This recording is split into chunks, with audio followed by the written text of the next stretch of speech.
Buddha demi menolong semua makhluk dari samsara. Selanjutnya, Ibu Bapak, mari kita bersama-sama melakukan doa penumbuh semangat. Kiranya pelatihan daring hari ini akan berjalan dengan lancar.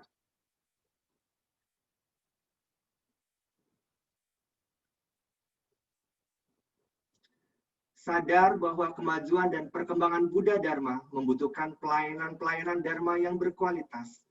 Kami bertekad untuk bertumbuh dan berkembang di dalam Dharma dengan menjadi individu pembelajar. Kami berjanji untuk berperan secara aktif dan sungguh-sungguh mengikuti kegiatan pelatihan ini dari mulai hingga selesai. Kami sadar bahwa persahabatan, persaudaraan, dan rasa kekeluargaan adalah nilai yang penting. Oleh sebab itu, kami akan menghargai satu sama lain dan proses belajar dan menghormati fasilitator kami dengan cara mendengarkan secara mendalam dan berbicara dengan cinta kasih. Sadu, sadu, sadu.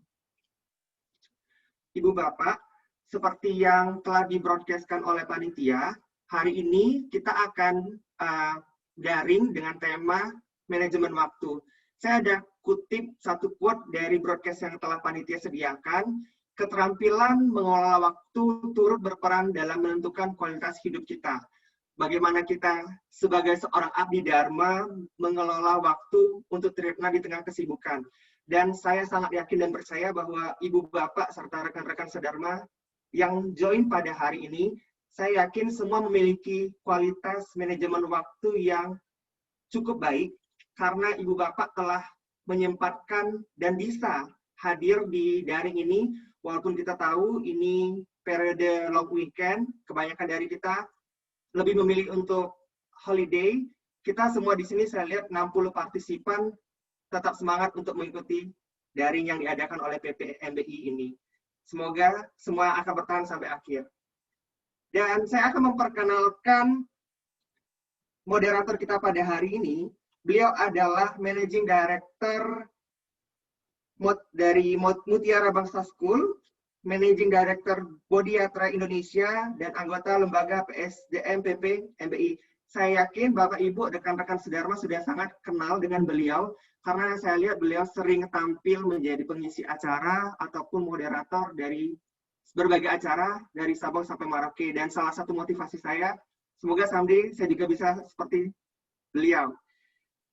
Tanpa mengulur waktu lagi, kami undang dengan hormat kepada Ko Heru Soharman Lim untuk gabung bersama kita di sini. Selamat sore, Ko Heru. Selamat sore, Bro Niko. Ya, Namo gimana Sanghya kabarnya, Budaya, Namo Budaya. Namo Budaya. Iya. Ya, silakan Ko Heru. Langsung kita mulai saja. Waktu dan tempat, Ko Heru, please disilahkan. Baik, terima kasih Bro Niko Setiawan. Ini karena saya terlalu sering jadi moderator, jadi tadi kamu bacakan juga untuk moderator ya. Padahal hari ini harusnya menjadi narasumber. Oke, baik, nggak masalah. Saya ucapkan terima kasih kepada Bapak Ibu, Upasaka Upasika, Pandita, dan Abdi Dharma Majelis Budaya Indonesia. Di sini ada beberapa senior saya, ada bos saya juga nih. Ada Ketua Lembaga PSDM. Ini minta izin untuk meneruskan apa yang sudah Anda sampaikan minggu lalu ya tepatnya. Ini saya mau share screen, bisa ya?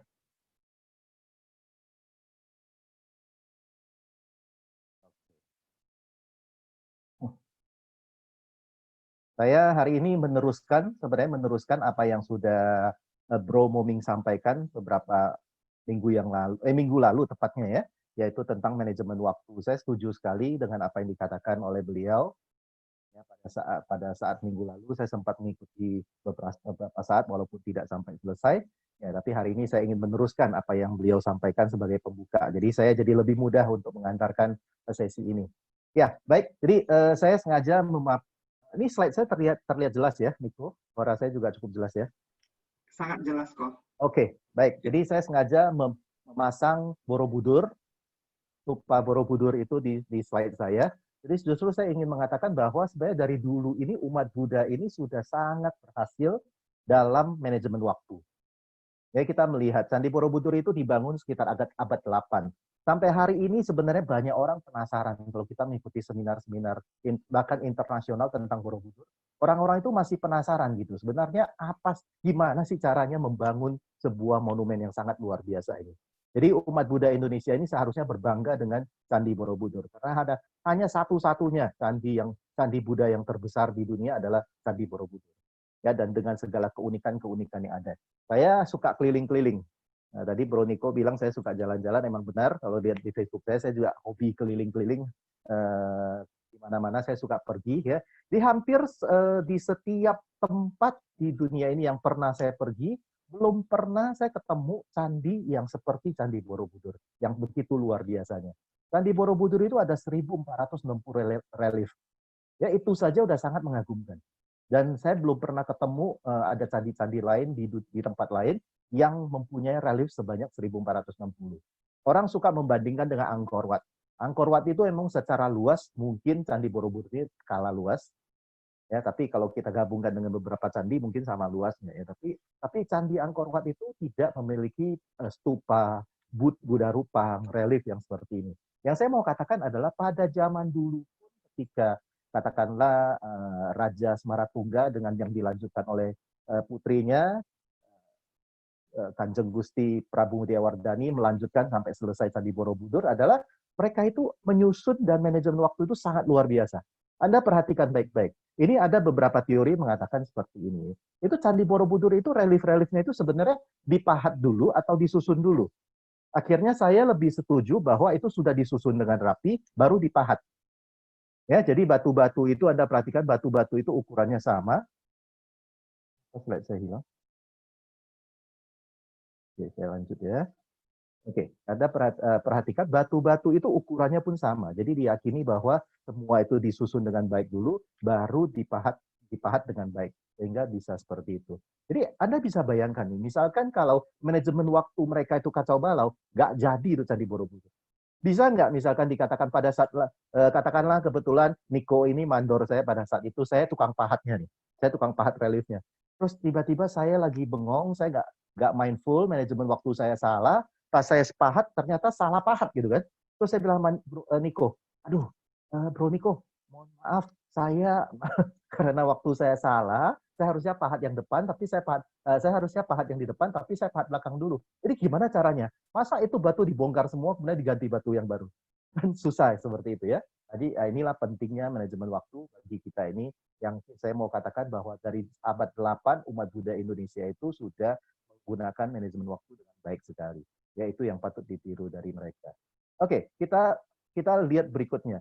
Saya hanya mengulang sedikit saja yang Bro Momi sudah sampaikan, yaitu manajemen manfaat, manajemen waktu itu adalah satu, meningkatkan reputasi. Anda percaya sama saya apa enggak? Saya nggak tahu Bapak Ibu, saudara-saudara sekalian, kalau yang bagi-bagi yang mengenal saya, biasanya mengetahui bahwa saya ini untuk masalah on time itu cukup tepat. Reputasi saya di on time itu kurang lebih 85%. Saya tidak mengatakan 100%. Kadang-kadang masih ada terlambat. Tapi saya itu selalu on time minimal 85% dari setiap janji. Nah, jadi setiap kali ini kadang-kadang jadi orang kalau mau janji sama saya, mereka sudah tahu nih. Baik mau di kantor, mau di organisasi. Oh, kalau janjian sama Heru itu, kalau bilang jam 8, dia itu selalu on time. Nah, jadi orang itu kalau mau janjian dengan saya itu juga mereka juga udah mulai was-was. Oh, kalau janjian sama Heru ini harus on time loh. Karena dia on time. Itu reputasi. Yang kedua, Anda bisa bayangkan nggak ketika Anda janjian sama orang? Misalkan contoh, janjian makan malam di restoran jam 7 malam. Terus kita bilang, yuk jalan yuk. Terus ada satu teman letuk bilang, alah nggak usah jalan, nggak usah buru-buru, dia itu udah pasti terlambat punya, pasti kumpulnya juga jam 8. Sering nggak punya image seperti itu?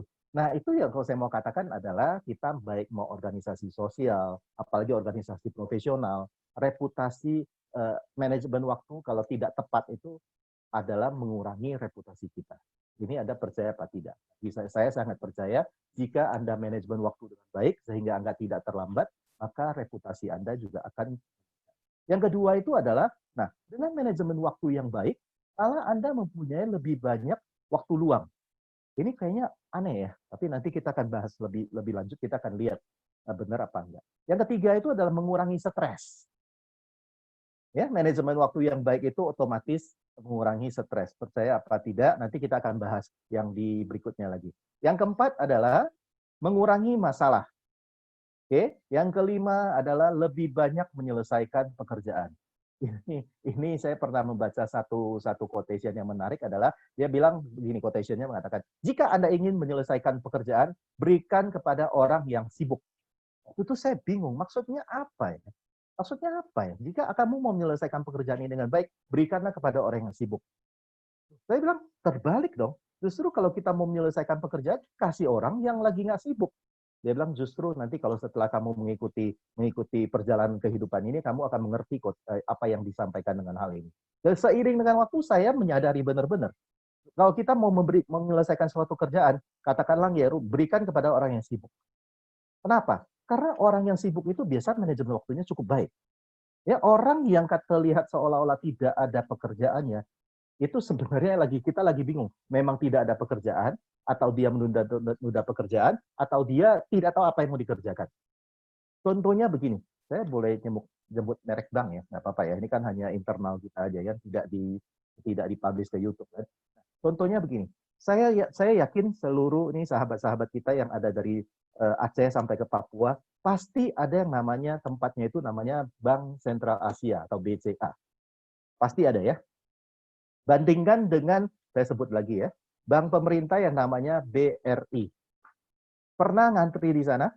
Saya sering antri BCA dan antri BRI. Katakanlah kalau kita datang ke BCA, yang ngantri itu 20 orang. Dibandingkan dengan BRI yang ngantri 20 orang. Sama-sama 20 orang. Di BCA itu paling waktu yang dibutuhkan itu hanya 20 menit. Kalau di BRI ngantri 20 orang, bisa jadi sampai 1 jam. Waktu itu saya bingung, kenapa bisa seperti itu?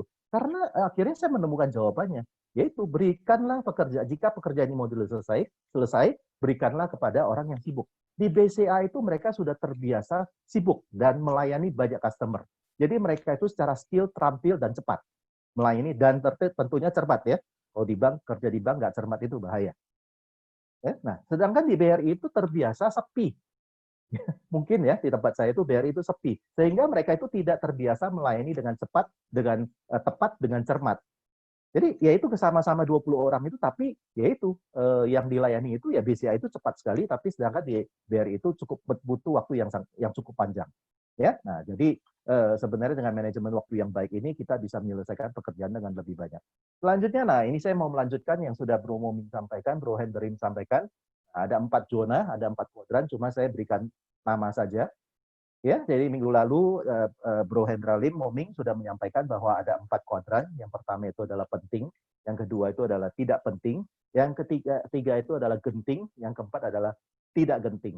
Jadi kalau kita jadikan matriks seperti ini, otomatis penting dan genting itu kita kasih namanya kuadran 1, Q1. Terus yang kuadran yang penting, tidak penting tapi genting, kita berikan nama kuadran 3. Setelah begitu seterusnya, yang kuadran yang penting tapi tidak genting, kita berikan kuadran Q2, dan yang tidak penting dan tidak genting kita berikan nama kuadran Q4. Oke, kita lanjut. Nah, ini dia. Penting, tidak penting, genting, tidak genting. Q1 itu ciri khasnya apa? Kalau saya berikan nama itu adalah kebakaran. Ini zona mahasiswa. Mahasiswa ini sering berada di zona ini. Ya, nah sistem yang ada namanya sistem SKS. Tahu sistem SKS? Bukan sistem kredit semester ya, tapi sistem kebut sejam. Bukan semalam lagi, sistem kebut sejam. Nah, di Q1 ini adalah SKS, sistem kebut semalam atau sistem kebut sejam, krisis, darurat, dadakan, tidak terpikir, atasan tiba-tiba minta tolong. Sebenarnya alasannya adalah apa? Anda dapat dipercaya. Nah, ini biasanya kita berada dalam kondisi penting dan genting. Ya, ketika walaupun kita sudah mau pulang, kita tuh sistem manajemennya adalah tango gitu kan, begitu jam 5 tank kita langsung go, tapi begitu kita mau jalan, bos kita tiba-tiba muncul depan pintu kita, tolong dong, ini diselesaikan dulu ya. Otomatis mau nggak mau, suka nggak suka, terpaksa tidak terpaksa, kita harus kerjakan ya, karena itu penting dan genting. Terus kita lihat yang bawahnya, yang tidak penting tapi genting. Itu saya berikan nama gangguan. Yaitu adalah mengerjakan laporan yang tidak penting, ya. menjawab email, telepon, media sosial yang tidak penting. Nah, yang ini yang celakanya adalah seolah-olah itu penting. Padahal itu nggak penting-penting amat. Oke, yang ketiga itu adalah Q4. Saya sengaja Q2 itu saya terakhir munculkan. Q4 ini adalah tidak penting dan tidak genting. Ya, yaitu gosip, berlebihan dalam medsos. Kalau kemarin Moming menceritakan nonton drakor, bahkan sampai adiksi, ya, nggak nonton kayaknya gimana. Terus kemudian ngobrol tanpa tujuan, ngalor ngidul dan lain-lain. Ya kemudian buang-buang waktu. Ya itu Q4 harusnya dihilangkan. Terus, nah ini dia yang penting, yaitu Q2 adalah zona produktif. Di situ adalah proaktif. Proaktif tahu ya Bapak Ibu ya, maksudnya kalau kita sebagai seorang pengurus Majelis Budaya Indonesia dan banom-banomnya, ya kita harus lebih proaktif ketika kita katakanlah kita adalah pengurus daerah, maka kita lebih proaktif untuk melayani atau memberikan bantuan kepada pengurus cabang kita atau kepada wihara-wihara yang membutuhkan bantuan. Proaktif ini agak menarik sebenarnya. Ini orang suka membandingkan proaktif dengan reaktif. Ya ada lagi yang malah pasif, ya proaktif, reaktif, pasif. Yang pasif ini udah nggak usah dibahas lah ya. Sudah diminta bantuan pun tidak bergerak. Ini istilahnya seperti apa ya, truk mogok ya. Itu didorong aja susah jalan. Nah kalau reaktif itu adalah ketika diminta bantuan dia baru memberikan bantuan. Ya ketika diminta dia baru action. Nah sebenarnya alangkah baiknya adalah kita itu proaktif. Kita melihat oh ini orang ini kayaknya wihara ini ada masalah nih. Mereka mungkin nggak usah bilang ada masalah. Misalkan oh mereka sedang membuat kegiatan, boleh dong kita coba tanya, ada yang perlu dibantu nggak? Nah itu proaktif. Ya, jadi kalau yang reaktif itu tadi, tolong dong, Ko Heru di MB Pusat bisa bantu nggak seperti itu? Oh baru saya melayani. Oh itu namanya reaktif. Yang pasif itu yang celaka. Ko Heru tolong bantuin dong, kita ada masalah nih gini-gini. Emang gue pikirin, lu kira gue gak ada kerjaan?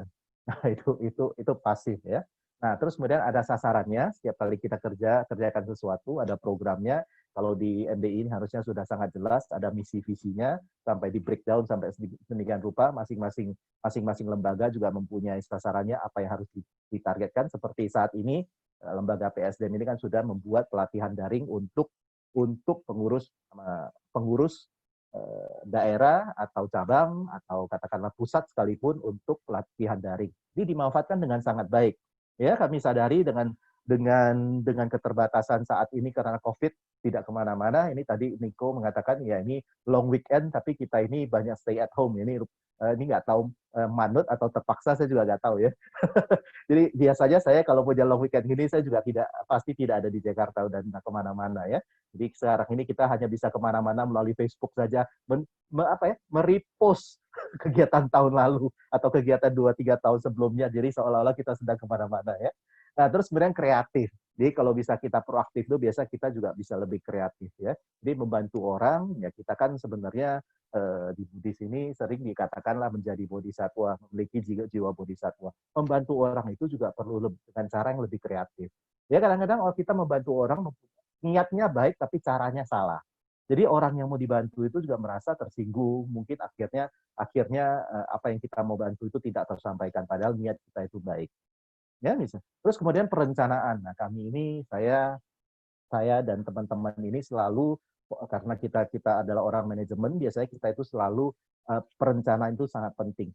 Direncanakan dari awal apa yang mau dikerjakan. Seperti PSDM ini juga sudah pernah kita bicarakan beberapa bulan sebelumnya. Sebelum COVID, saya masih ingat saya dengan Bro Moming, dengan Ketum Pasaka Pandita Minuntario, kita sudah duduk di salah satu restoran di Mall Puri Indah, kita sudah membahas poin-poin yang mau kita bahas untuk para pengurus.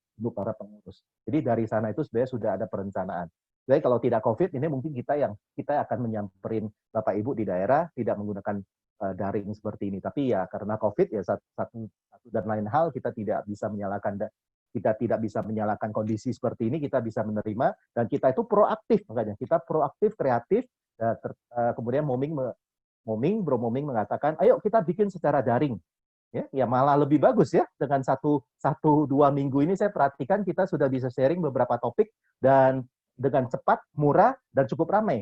Kalau kita datang ke daerah belum tentu ramai seperti ini. Saya lihat minggu lalu ada partisipan itu kurang lebih sampai 100-an orang gitu ya.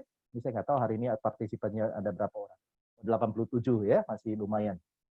Oke, biasanya kita pelatihan di daerah-daerah paling 30-40 orang aja itu udah Tamsia, udah Omitopo ya. Terus kemudian ada upaya pencegahannya, terus kemudian ada relasinya, terus kemudian ada zona belajarnya seperti apa. Nah, itu yang zona-zona itu adalah di zona produktif atau di Q2, yaitu penting tapi tidak genting. Oke, jelas ya. Nanti saya berikan kesempatan kepada kita semua untuk sharing bersama. Nah, kita lihat ciri-cirinya tadi Q1 adalah kebakaran, ya tadi sudah saya katakan. Nah, ini adalah gini. Kalau tidak dikerjakan sekarang akan berakibat fatal. Jadi ini adalah yang zona 1, yaitu yang penting dan genting. Terus kemudian Q1 ini sebenarnya kalau mau jujur-jujur kita katakan, kecuali di luar yang darurat yang terjadi atau sebuah kecelakaan atau yang lain-lain ya. Saya tidak mengatakan hal yang seperti itu. Sebenarnya pada dasarnya Q1 itu sebenarnya adalah akibat perencanaan kita yang kurang baik. Jadi kita menunda pekerjaan di Q2, ya kita terlalu akomodatif, kita sulit mengatakan tidak, maka kita itu sering terjebak di Q1. Ya contoh, pada saat kita kuliah, saya ini sebenarnya dulu karena saya kuliah S3 ini pada saat saya sudah kerja dan posisi saya cukup tinggi di kantor, jadi saya itu selalu menyiapkan waktu Kamis malam untuk mengerjakan tugas, semua tugas. Jadi saya kuliahnya hanya Jumat dengan Sabtu di Bandung, ya saya tinggal di Jakarta tapi kuliahnya di Bandung. Jadi biasanya jam 4 pagi itu saya sudah berangkat ke Bandung untuk kuliah. Ya, jadi setiap kali itu saya menyiapkan diri hari Kamis malam untuk menyelesaikan semua katakanlah semua tugas atau besok mau ujian dan lain semua saya siapkan. Tapi Anda percaya atau tidak, setiap kali Kamis malam itu ada aja masalah yang muncul. Ntar komputer ngadat, kalau komputer udah oke, printer tintanya habis. Ya, pernah saya udah siapkan printernya udah oke, komputernya udah pasti nggak ada masalah, USB-nya udah oke. Tahu nggak apa yang terjadi ketika saya mau ngeprint? Kertasnya kurang selembar.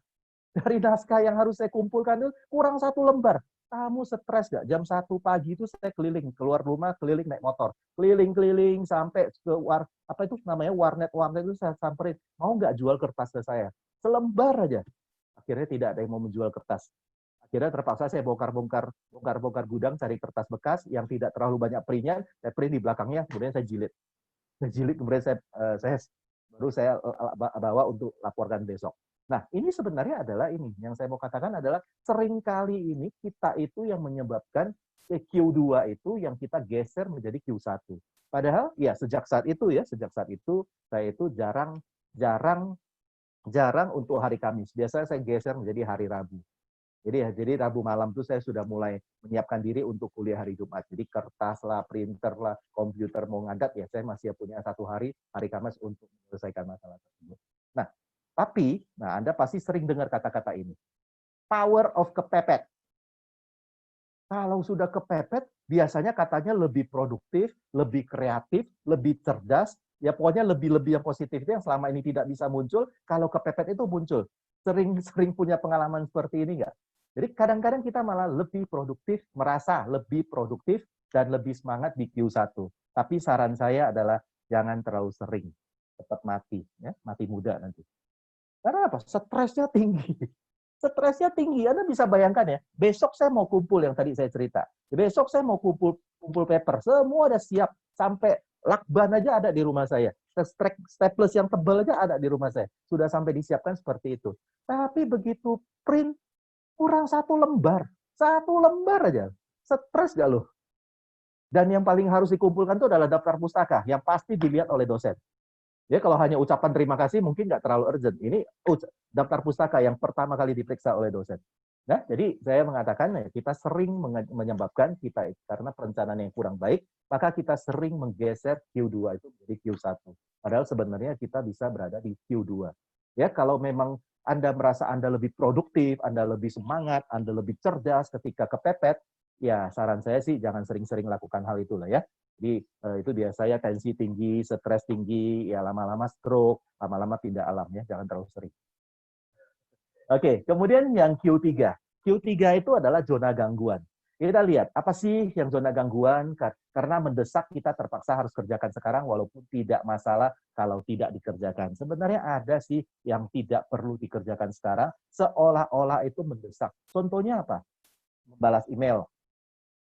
Email-email yang nggak penting ya, jangan juga buat email-email yang sangat penting yang di Q1 itu Anda tidak balas ya, yang berhubungan dengan hidup dan mati. Nah ini kan berurusan dengan penawaran-penawaran yang nggak jelas ya, yang kirimkan kepada Anda, terus ketika Anda meeting telepon masuk, ya Anda pikir oh ya sorry ya, supaya Anda kelihatan menjadi orang yang lebih penting, begitu pada saat meeting pun angkat-angkat telepon dulu, itu biasa itu orang jengkel dengan Anda.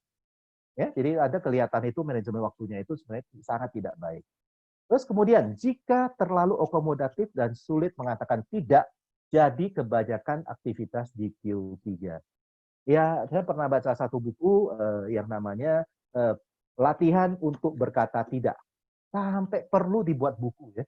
Jadi saya juga agak takjub juga. Ternyata banyak sekali orang yang puhau istilah, paisela, padahal kita itu sebenarnya nggak punya waktu untuk bantuin dia karena ya itu udah puhau istilah, dia dulu pernah bantu gua, masa sekarang gua enggak. Jadi dia minta tolong ke saya, ya udahlah gua bantuin lah. Padahal kita nggak punya banyak waktu untuk mengerjakan itu. Lain halnya kalau memang kita punya waktu, itu lain cerita ya. Nah, ini sebenarnya kita tidak punya waktu, tapi kita terlalu, makanya ada kata-katanya terlalu akomodatif. Oh, tolong ya, Niko, tolong kerjain ya. Ya, kamu tolong ya. Akhirnya ya kita itu kerjakan orang, kerjaan kita sendiri nggak kelar. Ya, jangan seperti itu juga. Nah, ini bedanya dengan Q1 adalah Q3 adalah yang tidak penting ya. Tadi kembali lagi saya katakan bukan menjawab email atau telepon itu nggak penting, tapi maksudnya ini telepon-teleponnya nggak penting, email yang nggak penting, telepon yang begitu kita angkat adalah, halo Pak Heru, saya dari ini saya menawarkan ini yang nggak penting gitu loh. Ya maksudnya ya itu bisa di hold, itu nggak perlu dijawab, tapi kita itu sering terjebak dalam Q3 ini. Nah, yang keempat ini, Q4 ini adalah, ya sebenarnya Anda mengatakan, loh manusia kan perlu relax dong, Her. Masa kita selalu berada di Q1, Q2 terus, kita perlu relax dong. Kadang perlu dong kita gosip-gosip, kita boleh dong kongko-kongko tentang selebritis, terus siapa yang Hatta Halilintar penghasilannya sekian miliar, terus ada ini yang macam-macam, oh itu siapa Jering yang ditangkap, boleh dong kita gosip-gosip hal seperti itu, ya boleh, tapi maksudnya hal-hal yang seperti itu tidak perlu dijadikan prioritas. Itu kalau memang benar-benar lagi nggak ada kerjaan, nggak ada sesuatu yang menjadi prioritas kita atau tidak menjadi hal yang harus kita selesaikan, ya silakan aja.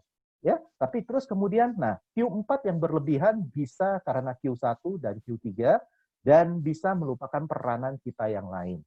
Kadang-kadang yang jadi masalah itu adalah ini kadang-kadang sering, bukan kadang-kadang, malah sering kali saya bertemu dengan orang ini dibilang sibuk. Gangguan. Nggak penting jadi penting. Pak Canto tuh penting, pokoknya selesaikan, pastikan hari ini, padahal nggak penting. Nah itu di Q1 terus itu, kebakaran terus kan?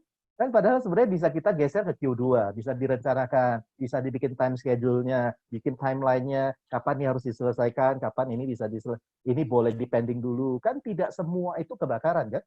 Kalau setiap hidup kita ini kebakaran, waduh, amsyong juga bener-bener nanti pengurus sekretariat NBI pusat ini umurnya nggak lebih dari ya sekian lah. Oke, terus kemudian, nah ini, terlalu sibuk kerja, Sabtu Minggu balas dendam, nonton TV, main game seharian, keluarga terlupakan. Nah ini yang saya juga suka katakan. Kadang-kadang hal-hal seperti ini kan adalah tentang prioritas. Bapak Ibu, saudara-saudara sekalian, saya setiap kali suka berbicara dengan beberapa pengurus ya, yang ya kalau kita ke daerah itu biasanya sering jadi objek curhat ya. Jadi kita itu mendengarkan dengan baik, di situ kita mempraktekkan listen deeply, kan, benar-benar mendengarkan dengan baik apa yang mereka sampaikan ya. Cuman ya masalahnya kadang-kadang ya ini yang kita nemukan itu bahwa sebenarnya menurut saya ini prioritas kita itu yang menurut saya agak kacau balau gitu. Kalau benar-benar prioritas kita itu kita tentukan dengan baik, harusnya tidak akan seperti itu. Ya. Nah, terus ini yang saya mau bahas, produktif. Nih, secara sadar melakukan hal-hal yang akan membuat Anda lebih bermanfaat dan produktif. Ini yang tadi saya katakan adalah proaktif, sasarannya apa, kreativitasnya apa, perencanaannya seperti apa. Terus bila perlu belajar, kita belajar lagi. Sadar melakukan hal-hal yang membuat Anda lebih bermanfaat dan produktif. Bapak Ibu, saudara-saudara, upasaka-upasika pandita, Abdi Dharma Indonesia. Nah, kita ini sebenarnya sudah komit, kita sudah mengatakan kita siap pada saat itu, dan bahkan kita dilantik sebagai seorang pengurus. Ya, dan sebenarnya pada saat kita, saya tidak tahu ya, mungkin ada beberapa dari kita, saya yakin itu jumlahnya kecil sekali, hanya benar-benar hanya mau pasang nama, ya sampai dirayu-rayu teman, nggak apa-apa lah, kamu pasang nama aja di situ, saya sudah bahagia. Tapi kalau saya mau katakan adalah kita sebagai manusia yang bertanggung jawab adalah ketika kita komit, ya membuat pilihan, maka kita harus menjalankan tanggung jawab kita. Ya, Ibu Risma, Wali Kota Surabaya itu suka mengatakan dosa loh kita kalau kita tidak melakukan tanggung jawab itu dengan baik. Ibu Risma itu paling suka mengatakan kata-kata ini kan. Nah, jadi yaitu secara kita sudah komitmen, kita harus konsisten. Saya selalu suka mengatakan kata-kata ini, komitmen dan konsisten. Dan kita selalu menjaga karakter kita ketika kita menjadi suta komit menjadi seorang pengurus dari Majelis Budaya Indonesia. Saya tidak mempermasalahkan Bapak Ibu, saudara-saudara sekalian, jujur, saya tidak mau pusing Anda ini mau pejabat pengurus MBI apa sih yang cabang atau hanya wihara atau pengurus daerah atau pengurus pusat sekalipun, masing-masing itu mempunyai peranan yang sama sebenarnya. Ya, kalau kita tidak mau mengatakan peranan yang sama adalah kita mempunyai katakanlah kehormatan yang sama. Bukan berarti pusat itu lebih bangga dibanding daerah. Menurut saya sih enggak juga sih gitu loh. Kalau misalkan atau daerah itu lebih merasa harus lebih dihormati dibanding cabang, ya kalau motivasi kita menjadi pengurus sepertinya kurang pas deh kalau mau seperti itu ya. Jadi justru itu malah harus berlomba-lomba dalam melayani. Bagaimana melayani dengan baik. Ya, kami Keluarga Budaya Indonesia KBI Pusat kan Anda perhatikan dalam bulan Maret sampai dengan bulan Juni kami itu benar-benar meninggalkan karena memang kita nggak ada kerjaan kan, harus work from home, ya nggak ada kerjaan. Kita ini benar-benar kumpul di Prasada Cinara kita melakukan satu aksi menjadi relawan, kita membagi nasi, kita membagi sembako, ya sampai melakukan hal-hal seperti itu. Ya di situ, ya sampai Amin Untario Ketua Umum juga sampai ya dalam tanda kutipnya menjadi kuli, pengusaha juga jadi tukang angkat beras, ya dosen juga jadi seperti tukang ngangkat sembako, ya seperti itu. Jadi benar-benar ya bisa yang zona produktif dan bermanfaat. Nah, luangkan waktu untuk Q2, nantinya akan menghemat waktu di Q1, Q3, dan Q4. Nanti bagaimana meluangkan waktunya di slide berikutnya ada saya akan share di sana. Nah, Anda terus mengatakan kondisi ini terlalu ideal. Kok dikit-dikit berbicara tentang perencanaan, terus tentang produktif, tentang visi misi, kok kayaknya ideal banget ya? Tidak ideal, Bapak Ibu. Saya mau sampaikan kepada Anda bahwa setiap dari kita itu harus memiliki tujuan. Apapun yang mau kita lakukan itu harus punya tujuannya. Dan kita berpikir bagaimana supaya tujuan kita itu bisa sampai kepada tujuan. Kita breakdown tujuan kita dengan bagaimana cara-caranya. Ya salah satunya adalah melakukan perencanaan dengan baik. Ya, hal ini tidak ideal. Contoh yang paling mudah. Saya tidak tahu Bapak Ibu upasaka-upasika pendeta ini Abdi Dharma Indonesia ini hobi traveling nggak? Kalau saya dengan Moming itu kalau nggak ada COVID ini kita sering traveling, ya sering traveling jalan-jalan kemana-mana ya. Kalau pas saat kita traveling itu kan kita harus membuat perencanaan kan di awal kan. Saya mau kemana tujuannya? Oh, saya mau ke Jawa Tengah misalkan. Jawa Tengah ini ada berapa event? Misal katakanlah Jumat satu event, Sabtu satu event, Minggu pagi ada satu event. Minggu malam baru saya pulang. Berarti pada ketika saya mau berangkat itu kan saya juga harus bikin perencanaan kan. Mulai dari apa? Menyusun koper, baju yang kostum yang harus kita bawa itu apa aja. Ya kan? Ya kalau kebetulan tiap hari pakai PDH ya repot juga ya kalau PDH harus dipakai sampai 3 hari ya. Ya berarti harus diatur baik-baik kan, berarti PDH harus dibawa, pin harus dibawa, kalau pandita harus bawa selendang. Terus misalkan kalau saya suka pakai batik ini, batik beberapa batik yang harus dipersiapkan. Ya, jangan sampai istilahnya saltum kan. Nah, jadi mulai dari perencanaan. Terus kemudian perencanaan kedua kan saya juga harus tahu, oh acaranya jam berapa, acara eventnya itu mulai jam berapa, jadi saya harus terbang pakai pesawat jam berapa, saya harus berangkat dari kantor jam berapa, ya terusan sampai ke sana siapa yang akan istilah dalam tanda kutip menjemput saya atau tidak ada yang menjemput, saya harus menggunakan apa sampai ke daerah tersebut. Nah kemudian bagaimana saya harus beristirahat dulu, kemudian malam baru kita beracara. Itu kan semua adalah bercerita tentang planning. Ya, kalau Anda tidak mengatakan tidak menggunakan planning, wah itu bisa repot itu loh. Ya, jadi saya selalu mengikuti dan saya selalu pakem saya itu adalah planning yang baik. Nanti di berikutnya saya akan menulis adalah if you fail to plan, you plan to fail. Itu kata Benjamin Franklin. Kalau kita itu gagal merencanakan, maka kita sudah merencanakan untuk gagal.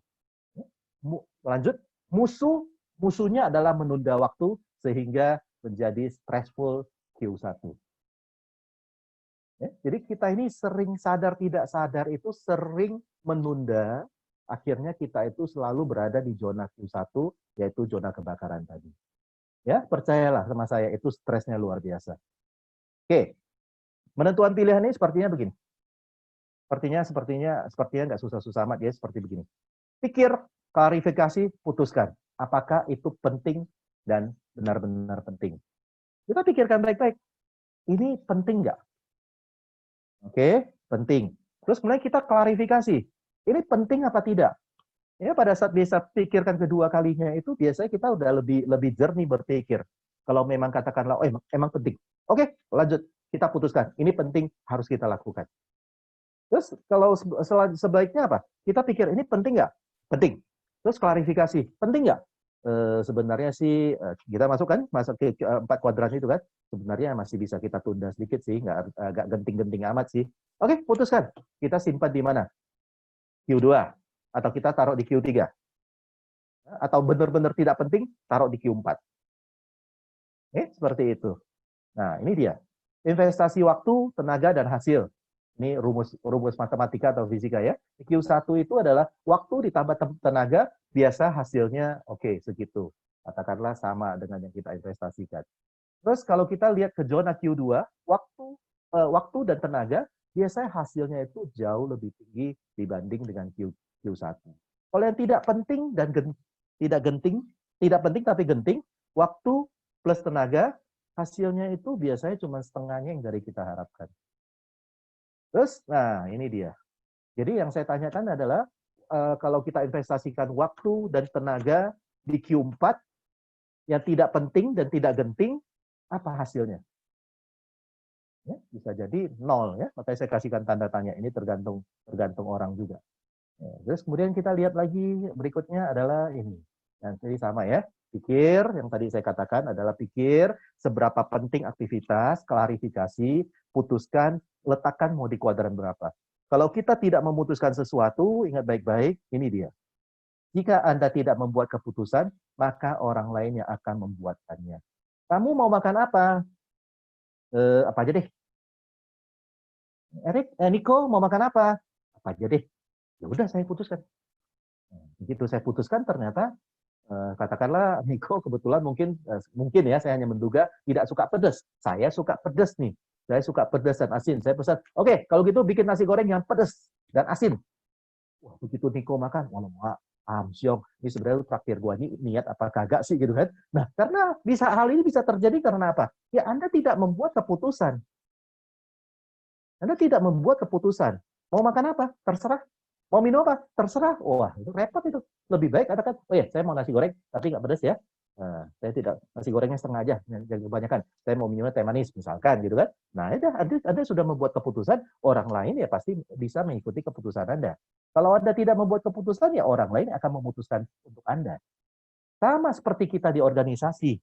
Bapak Ibu, Upasaka-Upasika Pandita, Abdi Dharma Indonesia, sama seperti kemarin di MB Pusat ini kita membuat acara peduli padi.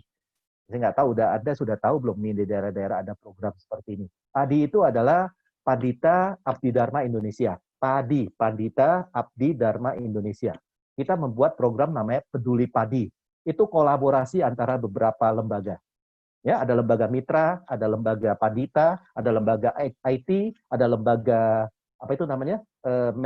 IT, Medcom, didukung oleh sekretariat. Ya, jadi kolaborasi dari sekian lembaga. Ya, sekian lembaga, pasti direstui oleh ketua umum. Ya, kita membuat program seperti itu dan kita menyebarkan banyak informasi untuk mengajak untuk peduli Pandita. Nah, katakanlah kebetulan ada beberapa orang misalnya kita ajak, kamu ikut jadi panitia yuk, bantuin kita dalam acara peduli padi itu kita ilustrasi, kita turunkan dalam kegiatan sehari-hari itu adalah pemasangan pelita. Karena COVID kita tidak bisa kumpul di wihara, akhirnya kita pasang pelita itu secara virtual. Idenya kan kreatif kan? Idenya kreatif. Ini dari Q2 dengan perencanaan yang baik. Ya, dengan perencanaan yang baik, dengan tujuan, perencanaannya sudah jelas. Kita mau bikin peduli padi, programnya apa? Penyalaan pelita virtual. Ya, dengan secara kreatif karena kita tidak mungkin kumpul di wihara rame-rame, bisa dibubarkan. Ya, terus kemudian direncanakan bagaimana nanti untuk peduli padinya, programnya seperti mana. Yaitu kita kumpul, kita rapat. Baru kemudian kita sebarkan. Ada beberapa orang yang katakanlah, kita biasa kan, kita suka diajak, bantuin yuk jadi panitia yuk. Yuk, boleh. Kamu mau di bidang apa? Apa aja lah, apa aja. Ya udah terserah kita dong, kita pasang. Biasanya kalau kita pasang itu kan kita kadang-kadang agak jahat juga ya, kita taruh di tempat yang paling susah gitu kan. Kita taruh di tempat yang paling susah. Enggak, itu bercanda. Kita taruh di sini. Begitu kita taruh kan, kita pikir, lah, begitu orang ini merasa, loh ini tempatnya nggak cocok buat saya. Makanya, nah Bapak Ibu, Upasaka Upasika Pandita Abdi Dharma Indonesia, ketika Anda tidak membuat keputusan, maka orang lain yang akan memutuskannya untuk Anda. Ya, lebih baik Anda buat keputusan.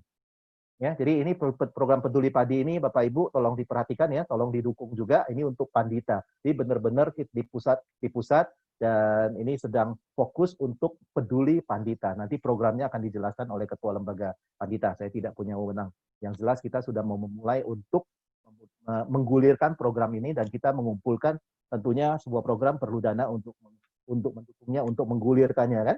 Nah, jadi cari dananya dari mana? Yaitu kita menyalakan pelita virtual itu. Oke, kita lanjut. Saya jadi promosi ya. Nah, ini dia. Ini dia tentang ini mungkin Bapak Ibu kalau yang sudah yang kuliah di manajemen atau Anda berada di kantor ini tidak asing lagi dengan yang namanya Eisenhower Matrix. Ya, Eisenhower Matrix ini sama, saya tetap supaya satu jalan, ya tetap genting, tidak genting, penting dan tidak penting. Nah, di sini tadi sama juga Q1 dan sampai dengan Q4. Kalau genting dan penting, Q1 adalah do it now. Lakukan sekarang. Kalau penting dan tidak genting, maka decide when to do it. Kembali lagi, planning. Terus kemudian yang tidak penting dan genting adalah delegate it.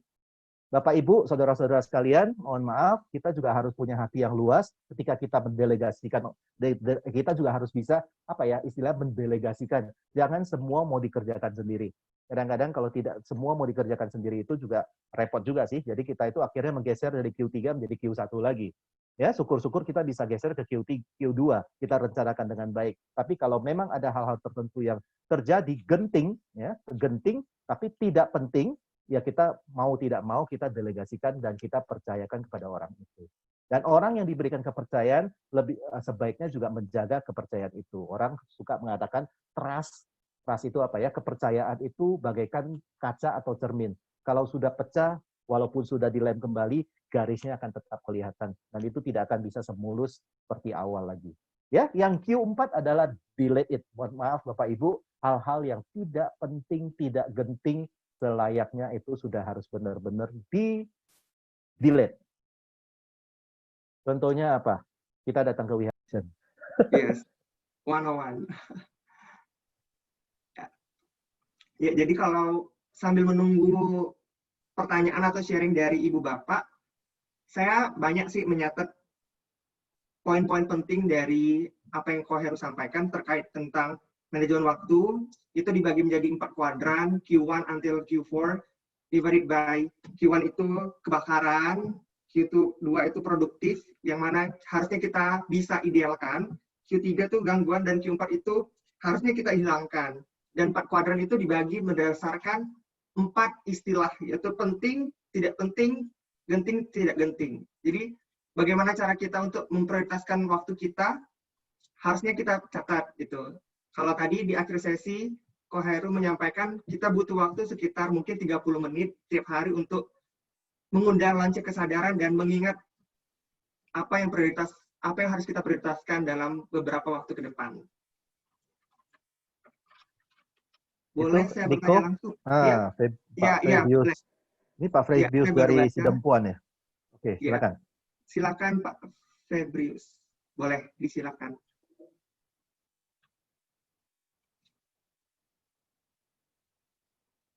Harus dinyalakan dulu mic-nya ya. Ya, silakan Pak Febrius. Oke. Hilang pula deh. Kena Kena kunci, harus kunci. tolong dibuka Oh, dulu. Hostnya oh bisa ya. tolong Pak Febius, ikan teri pinggir kali.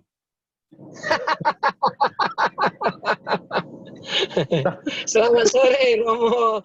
Selamat Romo Heru. sore. Ni Aduh, hao, sorry ni ini hao. lagi di mobil nih karena Romo lah ceramah, saya jadi di mobil pun saya dengar nih. Wah, luar biasa. Ini Thank you, Pak ini Febius. dia sengaja mobil dipinggirkan, kita boleh bicara sebentar. Nah, itu penting, harus dipinggirkan dulu ya. Silakan. Jadi begini, Pak kita Febius. nggak baca pantun hari ini. Nanti nama ikan kita sebutkan semua. Iya. Gini Romo Heru, Ya. saya itu tertariknya masalah SKS. Saya ingat waktu dulu kuliah, SKS itu kan satuan kredit semester. Betul. Nah ini sepertinya sistem kebut semalam itu lebih seru rupanya. Karena saya ingat betul waktu dulu kuliah, PR tugas itu kalau masih lama waktunya itu masih santai-santai. Halo? Ya. Terus? Nah, jadi kan waktu kita sudah besok mau kumpul, baru malam ini kita gasak habis-habisan, iya kan? Okay. Jadi kadang kita itu terbawa sama kondisi seperti itu. Kalau nggak kepepet, rasanya belum seru. Sudah kepepet, baru sibuk tak menentu. Memang itu budaya, ya budaya mungkin saya sendiri kali, atau yang lain saya juga nggak ngerti. Tapi yang pasti, kebiasaan buruk lah itu. Harusnya memang betul yang Romo jelaskan tadi bahwa kita perlu penataan waktu yang pas supaya kerja tidak terburu-buru, tidak kepepet gitu. Jadi segala sesuatu perencanaannya lebih matang. Karena waktu saya ingat waktu kami acara Waisak di Candi di sini, itu kita time schedule itu memang puntang-panting. Kita kerja keras untuk acara itu, ya karena memang masih tahap belajar. Jadi pada kesempatan ini saya cuma ingin bertanya, bagaimana itu merencanakan yang jauh lebih baik? Nah, supaya nggak SKS lagi lah. Karena memang pemaparan tadi kan sebenarnya waktunya cukup singkat sih untuk belajar lebih dalam lagi. Gitu loh. Oke, terima kasih Romo. Ya, thank you, Pak Febius. Ini saya langsung jawab atau gimana, Niko? Langsung ya? Silakan Pak Heru, langsung aja kok. Ya, tadi kan, ini kalau bilang kuliah, ini kan istilahnya saya kuliah 3 kali ya. Jadi S1, S2, S3. Jadi emang benar sih yang dikatakan, kayak yang tadi kan saya juga munculkan kan, seolah-olah ini kalau sudah kepepet ini kita tambah cerdas, kita tambah hebat, kita tambah kreatif gitu ya. Dan kita bisa selesai gitu kan. Seolah-olah, tapi sebenarnya Pak Febius dan teman-teman seluruh sahabat Budayana, jangan selalu letakkan diri kita itu di Q1. Karena yang tadi saya katakan, konsekuensinya apa? Stres. Stres itu darah otomatis naik. Udah itu jengkel, moodnya jelek, gitu kan? Senggol dikit bacok. Ini Medan ini, ngeri ini. Senggol dikit bacok. Jadi jangan sering-sering melakukan hal itu. Kalau misalkan darurat, itu lain cerita, Pak. Itu benar-benar darurat itu lain cerita. Tapi kalau sesuatu yang sudah bisa kita programkan dengan baik, menurut saya itu jauh lebih mudah dilakukan ketika ya kita taruh di Q2. Itu penting nggak? Tapi tidak urgent. Penting tapi tidak urgent. Tidak urgent karena apa? Kita diselamatkan oleh waktu. Gampangnya adalah seperti ini. Menggunakan 5 resep. Yang pertama adalah resepnya adalah SMART ya. SMART itu SAMART. Itu cerdas. SMART itu adalah spesifik. Jadi kegiatan kita itu harus spesifik. Nah, ini kita di pusat ini sudah mulai dispesifikkan. Ini jangan semua mau dikerjakan, akhirnya nggak ada yang dikerjakan kan? Karena semuanya mau. Jadi akhirnya harus spesifik. Benar, kita mau ngerjakan apa? Ini kadang-kadang kita sering seperti itu karena mungkin kebesaran hati kita mau jadi cepat-cepat mau jadi bodhisatwa, jadi semua mau kita kerjakan. Akhirnya nggak ada satupun yang dikerjakan dengan baik lah maksudnya. Ya, jadi harus spesifik. Yang kedua itu measurable, bisa diukur. Bisa diukur. Ukurnya dengan apa? Masalah ukurnya adalah kecapaiannya seperti apa yang mau dicapai kan itu harus jelas bisa diukur. Yang ketiga itu ada achievable. Mungkin nggak itu dicapai. Ya, walaupun setelah kita ukur, harusnya setelah kita ukur itu harus bisa dicapai. Karena pada saat kita ukur itu kita sudah tahu ini bisa dicapai apa enggak. Jadi contoh, tadi Romo Akyong mengatakan 108 juta membaca Om Mani Padme Hum. Bisa dicapai nggak? Yakin kalau kita semua orang yang ada di sini kan 100 berapa orang nih? 101 orang. Kita ini satu orang 1 juta aja udah 100 juta.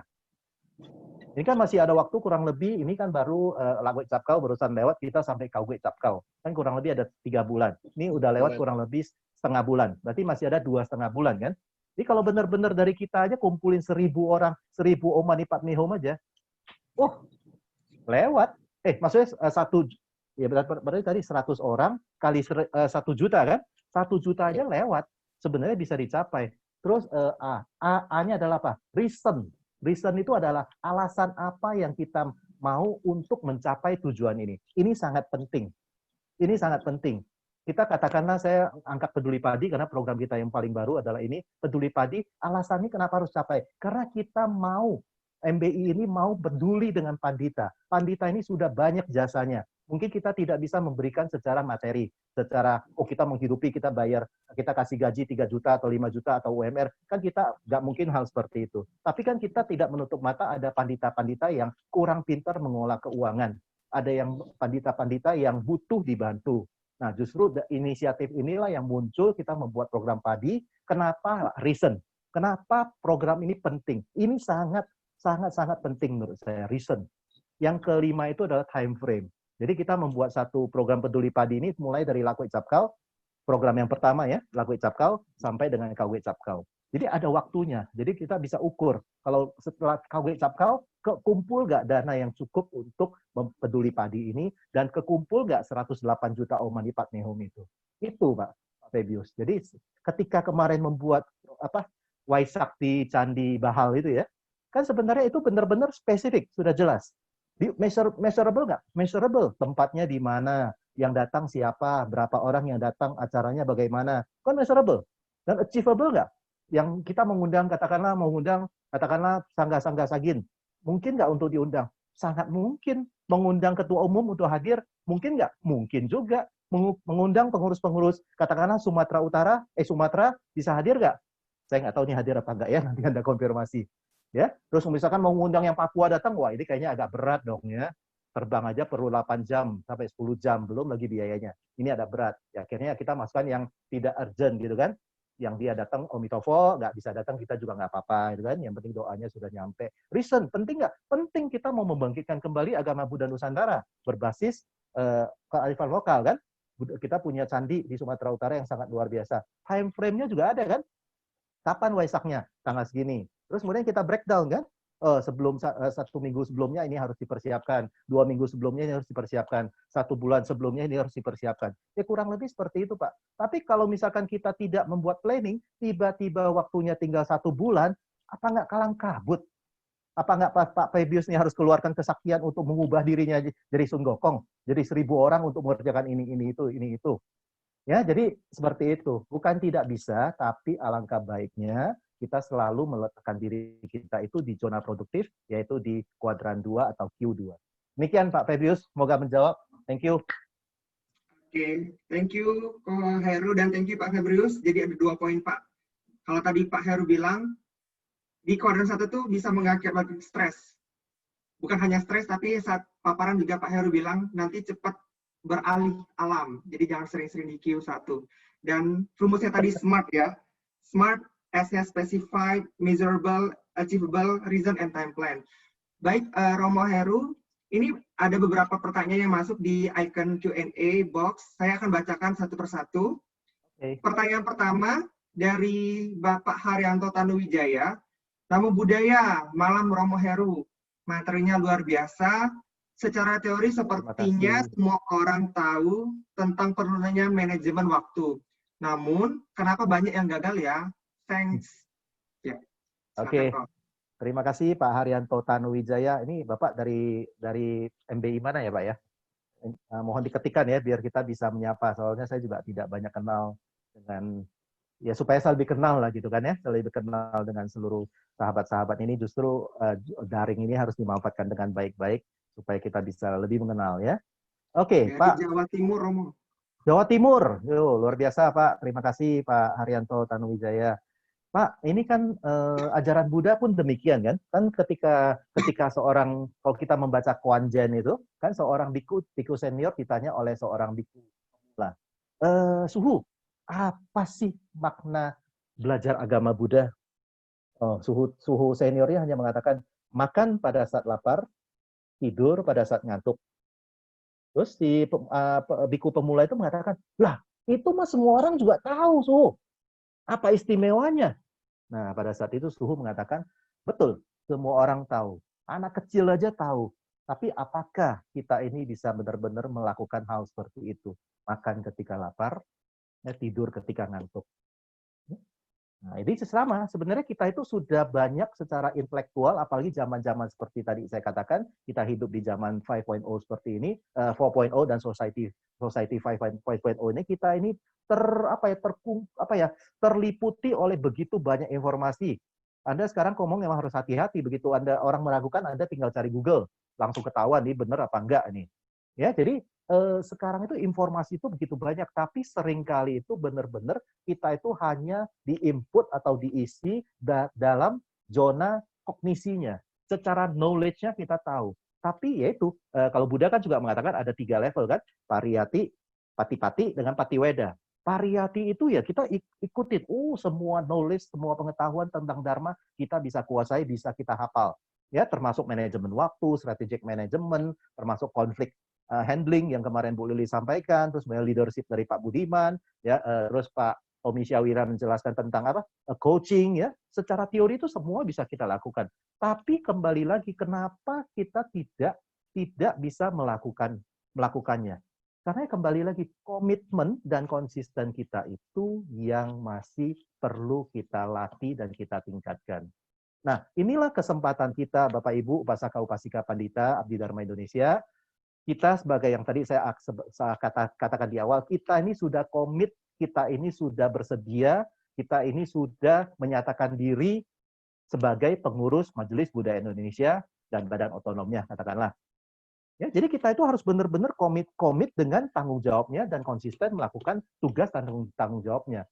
Memang kalau kita itu setiap orang sibuk, saya tahu persis pengurus-pengurus MBI ini kita pasti mempunyai profesi-profesinya, apakah itu guru, apakah itu pengusaha, apakah itu karyawan, apakah itu wirausaha atau yang bagaimana kan. Tapi kembali lagi kalau kita punya kemauan, kita komitmen, kita konsisten dengan apa yang kita katakan, apa kita memikul, kita adalah seorang pengurus Majelis Buddha Indonesia, ya pasti kita mempunyai benar-benar akan meluangkan waktu untuk membantu Majelis Buddha Indonesia dan melayani umat Buddha tentunya.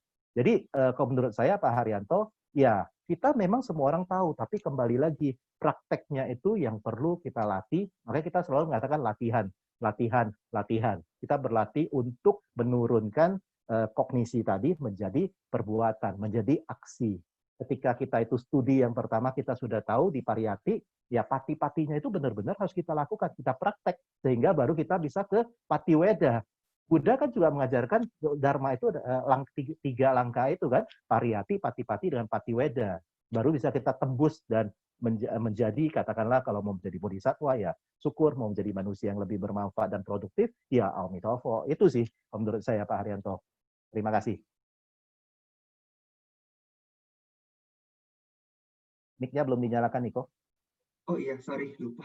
Ya, begitu Bapak Haryanto dari Jawa Timur, tadi Ko Heru menjelaskan 3 tahapan Dharma, pembelajaran Dharma, pariyati, pati-pati, patiweda. Cocok juga buat kita hari ini. Dari tahap materi, kita belajar materinya seperti apa, pariyati, pati-pati kita praktek, patiweda kita penembusan, dan tentu kita membutuhkan komitmen dan rasa konsistensi untuk melakukan itu juga. Semoga menjawab ya.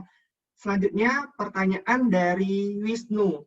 Ko Heru, saya mau tanya, bagaimana bila kita sebagai karyawan mempunyai bos yang sering yang sering memberi kerjaan dengan deadline sangat ketat, dan bila tidak dipenuhi dia mengancam akan memecat. Bagaimana sebaiknya sikap kita? Nah, Pak Wisnu dari mana nih? Oke. Saya jawab aja deh. Pak Wisnu, ini menarik. Jadi sebenarnya gini, kita umat Buddha ini diajarkan oleh Buddha dengan cara yang berbeda. Buddha ini mendidik kita ini dengan cara yang berbeda. Bapak, Ibu, saudara-saudara sekalian, saya suka mengatakan kata-kata ini. Ya, dari mana kita lihat kita berbedanya adalah cara kita ini menjadi manusia. Jadi kita lihat banyak sekali teman-teman kita yang non-Buddhis berdoa ini dengan cara supaya dimudahkan hidup kita. Betul ya? Dimudahkan hidup kita. Tapi Buddha mengajar kita sebagai murid-muridnya, sebagai pengikutnya itu dengan cara yang berbeda. Buddha itu selalu mengajar kita itu untuk meningkatkan potensi diri kita menjadi kompetensi. Jadi untuk menaikkan kemampuan kita itu untuk menghadapi masalah, bukan dipermudah kehidupannya. Oh, Buddha, oh Tuhan, semoga jalan saya dimudahkan. Buddha tidak mengajar murid-muridnya seperti itu. Justru kalau sebagai kita seorang umat Buddha itu harus berdoa, ditingkatkan kemampuannya. Berikan saya cara atau berikan saya kemampuan untuk meningkatkan kemampuan saya. Ya, sehingga saya dapat mengatasi masalah tersebut. Nah, jadi kalau ketemu dengan bos seperti ini, Pak Wisnu, ini sebenarnya kembali lagi, kita ini ada di kualitas manusia yang seperti apa. Kalau kita mempunyai kualitas, sebenarnya yang kalau saya mau kembali lagi bilang, bos ini kan juga nggak bodoh-bodoh amat, apalagi gila-gila amat. Dia juga tahu persis sebenarnya deadline ini sebenarnya sanggup nggak sih orang ini melakukan hal seperti ini. Kadang-kadang mereka itu biasanya suka mengukur dengan dirinya. Saya aja sanggup kok mengerjakan hal seperti itu, masa kamu tidak sanggup misalkan gitu kan. Kalau memang masih logikanya masih masuk akal dan memang bisa dikerjakan tapi harus dengan pengorbanan atau dengan usaha yang lebih, ya dikerjakan. Kalau enggak, ya cara yang kedua, ya mau nggak mau ya cepet-cepet cari bos baru. Mau bagaimana? Saya selalu ingat Lama Cakra ya, Lama Cakra, almarhum Lama Cakra ini suka mengatakan seperti ini. Saya pernah mewawancari beliau itu beberapa kali sehingga akhirnya saya tuangkan dalam buku. Jadi silakan Anda baca bukunya. Judulnya Enjoy Dalam Dharma. Terbitan Majelis Budaya Indonesia pastinya kan. Nah, jadi waktu itu Lama Cakra mengatakan begini, Heru, kalau kamu mau lewat jalan ini, dan kamu tahu jalan ini ada ular kan? Sekarang kembali kepada kamu, Her. Kamu bisa mengatasi ular ini enggak? Kalau bisa mengatasi ular ini, lewat. Kalau tidak bisa mengatasi ular ini, cari jalan lain, entah muter atau bagaimana. Nah, jadi ini kembali kepada kita. Kalau deadline diberikan bos kepada kita ukur diri kita. Ya, kita sanggup nggak mengatasi ini? Kalau nggak sanggup, sebenarnya masih bisa negosiasi. Bos, ya dengan komunikasi terbuka, dengan komunikasi yang baik, ya dengan cara komunikasi yang baik tentunya, dengan santun, terbuka, alasannya yang tepat, bukan diada-ada, ngobrol sama bos. Bos, minta tips ya malah sebenarnya. Bos, kalau deadline-nya seperti ini, kayaknya nggak sanggup loh bos. Bisa kasih caranya nggak? Nah, Anda percaya apa enggak ya, komunitas berkumpul ini emang dari sananya komunitas menarik komunitas. Orang kaya itu kumpulnya dengan orang kaya. Orang sukses kumpulnya dengan orang sukses, betul ya? Orang gagal kumpulnya dengan orang gagal. Saya pernah punya pengalaman, waktu itu juga masih sama Pak Amin Untario, waktu itu belum menjadi ketum MBI, kita masih sama-sama berkarya di KASI. Kita KASI mengadakan Waisak Nasional Konferensi Agung Sangga Indonesia. Ya, jadi waktu itu saya agak terkagum-kagum dengan ketua panitia, waktu itu Pak Amin juga salah satu ketuanya. Saya agak terkagum-kagum dengan mereka gitu. Mereka itu mengumpulkan dana, kita butuh waktu itu kalau saya nggak salah butuh dana 500 juta katakanlah. Waduh, saya udah pikir gimana caranya ngumpulin dana 500 juta ya? Itu kurang lebih 10 tahun yang lalu tuh 500 juta itu besar sekali. Ya gimana caranya ngumpulin 500 juta ya? Kalau dikasih ke kita mau sampai bengek gua juga sampai Waisak akan datang juga saya belum kumpul 500 juta.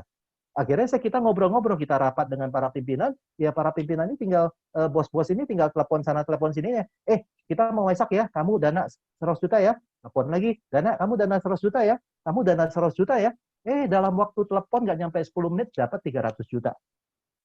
Nah, jadi kita kalau kembali lagi kepada kasus seperti ini, kita boleh dong datang kepada bos kita bertanya, Pak, deadline-nya seperti ini, saya mengalami masalah, boleh nggak dikasih solusi? Boleh nggak saya dibantu? Caranya bagaimana? Ya, biasanya bos ini juga pasti dia juga pasti yakin dong. Bos dengan anak buah itu kan satu tim. Anak buahnya gagal, berarti dia juga akan gagal, gitu. Dia juga tidak mau sebenarnya anak buahnya gagal. Pasti kalau seorang bos yang baik dan bos yang punya visi yang besar, dia pasti akan membantu anak buahnya. Tapi kalau katakanlah akhirnya sudah mentok, yang tadi saya katakan, segala cara sudah dilakukan, ya harus beli Kompas Sabtu dan Minggu, cepat-cepat cari lowongan kerja yang baru. Demikian sih Pak Wisnu. Terima kasih. Ya, demikian Pak Wisnu. Semoga nanti harapannya akan berubah menjadi bagaimana cara kita meningkatkan kemampuan kita untuk meningkatkan kompetensi. Jadi apapun yang kita kerjakan nanti bisa tercapai. Dan hubungan komunikasi harus terbuka dengan bosnya, itu saran dari Ko Heru. Ya, ini ada pertanyaan lagi Ko Heru. Nampaknya makin banyak pertanyaan muncul di chat. Saya bacakan lagi, ini dari Ko Andri Wijaya. Ini rekan senior saya di MBI Sumsel. Namun budaya Pak Heru, jika bekerja saja, terus mengurusi rumah tangga, oh ini chatnya keputus. Dan mengurusi rumah tangga saja, artinya orang itu mempunyai banyak waktu dan bisa jadi punya banyak waktu santai. Tapi bagaimana jika orang yang bekerja, terus mengurusi rumah tangga, dan aktif di beberapa organisasi sosial? Apakah ini bisa masuk kategori yang menimbulkan stres? Oke, Pak Andri Wijaya ya dari Sumsel. Terima kasih Pak Andri. Ini pengurus juga ya, pengurus MBI juga ya? Iya, benar. Ya, saya justru menyampaikan apresiasi dan penghargaan, ucapan terima kasih yang sangat tinggi kepada seluruh pengurus Majelis Budaya Indonesia, baik di pusat, daerah, cabang, sampai ke ranting wihara. Saya sangat apresiasi dengan para pengurus, apalagi benar-benar saya tahu ada banyak pengurus yang aktif, benar-benar aktif membantu, ya, dan benar-benar berkontribusi untuk Buddha Dharma. Nah, jadi katakanlah, kembali lagi, setiap orang itu mempunyai waktu yang sama, 24 jam, betul ya? Mau katakanlah orang ini bekerja, terus kemudian dia mengurusi rumah, ngurusin anak, ngurusin istri, terus kemudian mengurusi organisasi lagi. Nah, ya kembali lagi yang tadi saya katakan, biasanya orang sibuk dan manajemen waktu yang baik, dia akan bisa mengerjakan semua dengan baik. Ya, dan kembali lagi landasannya itu adalah apa? Komitmen dan konsistensi. Kalau kita mau, kita pasti bisa. Saya kembali lagi, kita peduli padi. Panitia peduli padi itu Anda tahu nggak kita rapat jam berapa? Jam 11 malam, Bo. Orang tidur kita rapat.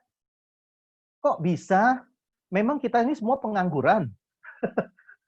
Emang kita semua pengangguran? Enggak juga, kan? Kita ini juga punya kerjaan, kita juga punya rumah tangga yang harus diurus, kita punya kantor yang harus kita urus, terus kita juga bergabung dalam organisasi. Bahkan kemarin selama COVID ini kita tambah satu kerjaan lagi, kita jadi relawan, malah sampai dicaci maki orang, gitu kan?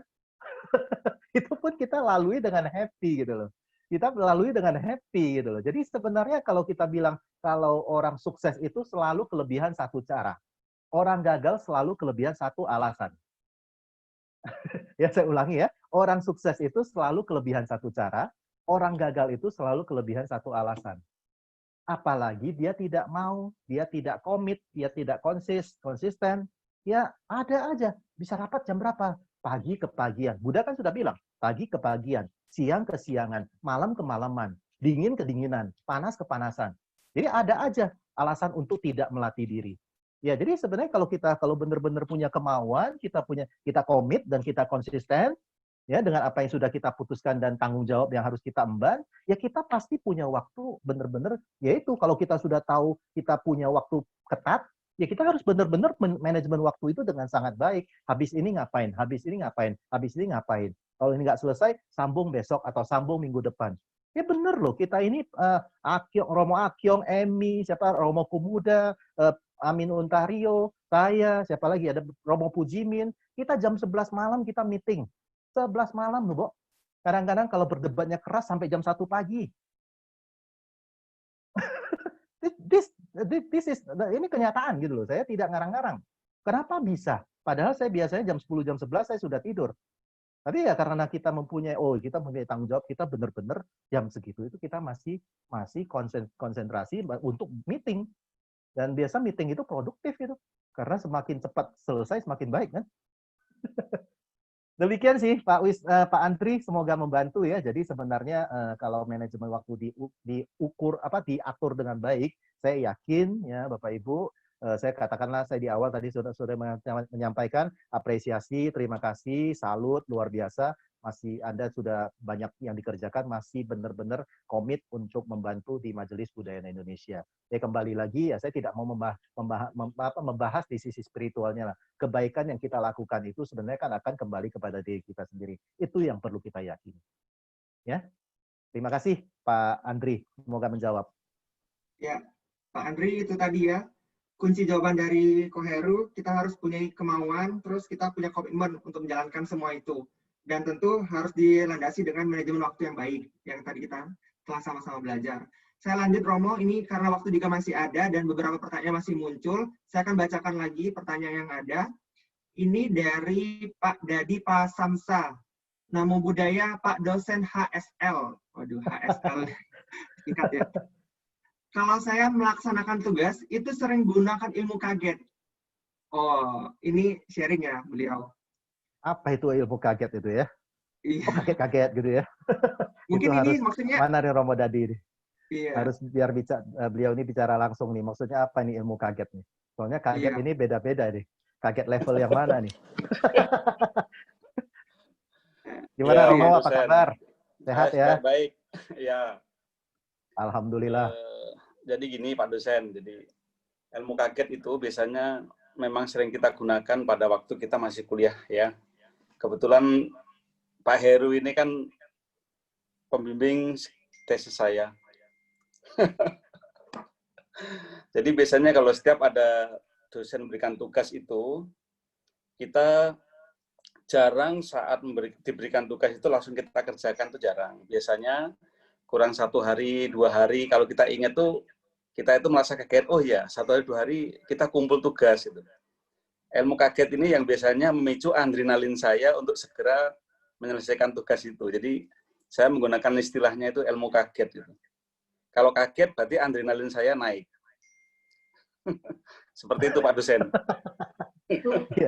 Ya, oke, dikit lagi. Romo, kalau pada saat kaget itu apakah nyaman? Pasti. Biasanya, iya. Otomatis saya pasti akan mencari perangkat atau suatu aplikasi yang kotak-katik dan sebagainya, baik tanya itu Mbah Google, hubungin teman-teman dan sebagainya. Itu kadang-kadang kita juga kumpul di sebuah kafe atau apa dan sebagainya gitu. Jadi itu muncul ide-ide itu, kalau enggak nyantai gitu. Terus kemudian sesuai yang tadi saya presentasikan tentang investasi, waktu, tenaga, dan hasil. Apakah dengan pada saat di Q1 yang kebakaran tadi, yang kaget tadi itu, apakah Romo ini sudah yakin bahwa benar-benar hasilnya itu sudah sesuai yang saya inginkan? Atau misalkan kalau saya mempunyai perencanaan yang lebih baik, saya bisa mendapat hasil yang lebih tinggi? Ya, kalau mengenai hasil itu kan pasti setelah kita menyetorkan tugas dan sebagainya, dosen memberikan nilai, baru kita baru tahu hasilnya itu. Apakah sesuai dengan yang kita harapkan? Nah, dan apakah dalam hati ini bisa berpikir, aduh kalau saya mengerjakan 2-3 hari yang lalu, saya pasti bisa lebih baik loh daripada ini? Ya, ini apakah ini hanya anggapan saya atau bagaimana? Sebenarnya kuliah di S2, ya ini kita berbicara S2 sama S1 ini sebenarnya kan lebih apa ya? Lebih disiplin di S1-nya. Kalau S2 ini kelihatannya kan yang penting ngumpulkan tugas itu. Itu cara pandang saya seperti itu. Saya jadi malu jadi dosennya Romo Dadi. Oke, itu nanti saya jawab sedikit aja ya, singkat. Baik. Romo Dadi, ini sebenarnya kan pada saat Romo Dadi masuk ke STAB S2, STAB Semaratuungga itu kan adalah termasuk mahasiswa-mahasiswa pendahulu. Mahasiswa-mahasiswa pioner yang benar-benar sebagai perintis, ya kan? Benar. Ya kan, kalau mau jujur itu adalah seperti itu. Dan pada saat itu adalah program blended yang kita lakukan di Semaratuungga itu program blended yang benar-benar prematur. Ya benar ya Romo ya, itu kan tahun pertama, tahun kedua Romo Dadi sebagai mahasiswa di STAB Semaratuungga. Tapi kalau saat ini Anda boleh tanya dengan mahasiswa yang sedang kuliah atau sedang mau tesis, itu tidak akan seperti itu lagi. Justru masalah waktu, masalah disiplin, masalah penulisan, tata cara, segala macam itu benar-benar kita sudah kita revisi dengan sangat baik. Apalagi sekarang ada Ayat Tita Carini yang sebagai sekretaris jurusan dan beliau itu sangat komit dan sangat konsisten untuk melaksanakan tugasnya. Wah, Romo boleh tanya sekarang dengan mahasiswa yang sedang mau tesis Kemarin baru kita sidang tesis 3 orang, aturan saya harus ikut datang ke Prasada Jinara kita untuk Kuan Im, juga batal datang karena kami merencanakan sebenarnya jam 1 sampai jam 3 kelar, karena ujiannya cuma 3 orang. Itu ternyata kelarnya itu jam 6. Oh. Ya, tutup sampai 6.30 baru bisa ditutup. Jadi Romo bisa bayangkan jam 1 sampai jam 6 itu kurang lebih 5 jam hanya menguji 3 mahasiswa. Itu pun tidak tiganya lulus dengan catatan, nggak lulus dengan sempurna. Ya demikian sih Romo. Terima kasih. Baik. Jadi saya mau sampaikan jangan kalau bisa kan kita ini juga mencari kebahagiaan dalam hidup. Kita tidak mau menjerumuskan diri kita dalam penderitaan yang kita sebabkan, apalagi yang kita tahu bisa seperti itu. Ya, alangkah baiknya kita gunakan zona produktif. Ya, zona produktif tadi itu dengan perencanaan, dengan kreativitas, ya, dengan apalagi dengan ya supaya produktif lah dengan baik. Ya, saya sebenarnya yakin kok kalau misalkan kita selalu meletakkan diri kita besok harus selesai, kita juga tetap bisa kreatif kok. Nggak harus benar-benar besok harus deadline baru kita kreatif, nggak seperti itu. Ya, terima kasih Ya. Romo Dadi. Baik, terima kasih. Ya, saya juga setuju sih. Sebenarnya kita harus lebih produktif ya. Seperti yang tadi Ko Heru sampaikan, kalau ini acara daring ini bukan hanya untuk sesi sharing, tapi untuk sesi silaturahmi untuk memperkenalkan, mempererat hubungan sesama keluarga budaya Indonesia. Jadi saya akan membacakan juga beberapa komentar pesan yang masuk. Salam sapah dari Sabta Nugraha dari Mojokerto. Salam kenal Romo. Oh iya, salam kenal. Saya sudah pernah ke Mojokerto loh, udah melihat Candi Tikus, Candi Bajang Ratu, terus apalagi Wihara Mojokerto udah pasti saya datang ketemu dengan Bante Wir di sana. Ya. Selanjutnya ada pertanyaan lagi dari Chang Chail I. Namo budaya hebat. Oh, ini bukan pertanyaan, ini sapa. Namo budaya hebat paparan. Ini Rita dari Kuala Simpang, Kabupaten Aceh, Tamiang, Provinsi Aceh. Ya, Ibu Rita. Saya punya hutang harus ke Kuala Simpang, tapi karena COVID ya tunggu Mbak COVID-nya pulang dulu ya. Nanti kita baru ke Kuala Simpang. Terima kasih Bu Rita. Oke, ini ada satu pertanyaan kok dari Suryanto. Namo budaya, izin bertanya, bagaimana mengajak anggota tim kita agar jangan mengulur-ulur waktu? Karena ada saja yang berpikir masih lama, santai aja. Ya.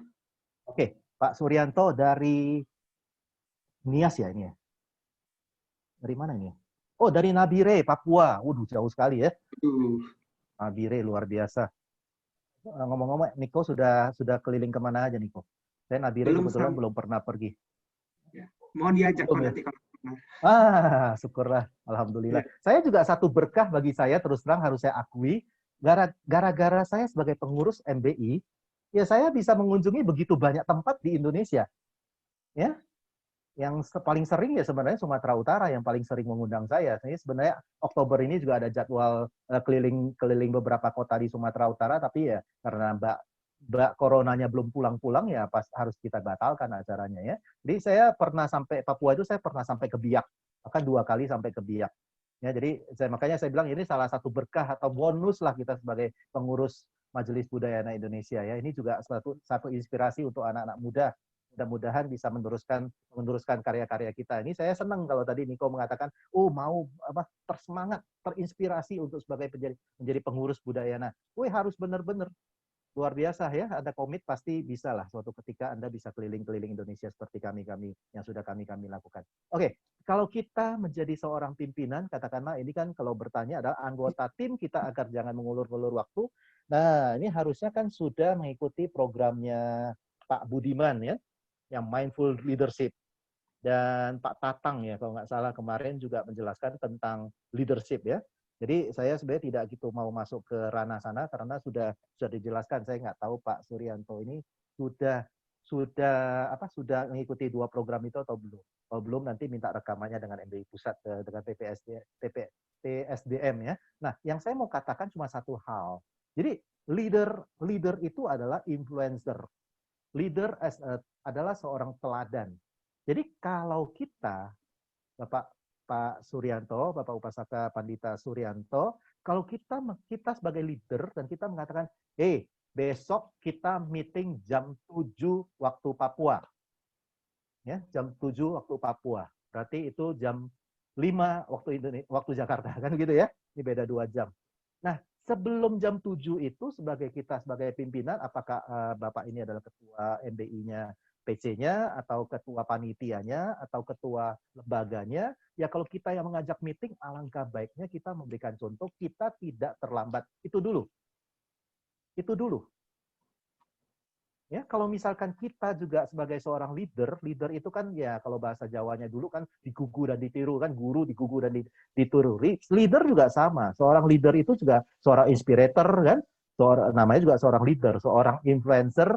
Bagaimana kita menginfluence orang lain, mempengaruhi orang lain kalau kita tidak memberikan sebuah teladan, kita tidak memberikan contoh yang baik kepada tim kita. Kalau kita bilang rapat jam 7, kita datangnya setengah 8, atau kita datang jam 8, apalagi kita datangnya 8.30.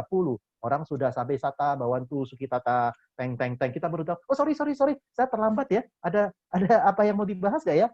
Oh, orang kan jengkel. Gimana orang itu bisa seperti itu? Kita lihat Sukong, Bante Asin Jinara kita. Saya kebetulan tidak pernah terlalu dekat dengan Sukong, tapi saya banyak mendengar cerita-cerita dari senior-senior, romo-romo senior kita, biku-biku kita. Waktu itu diceritakan juga Sukong itu adalah seorang yang sangat on time.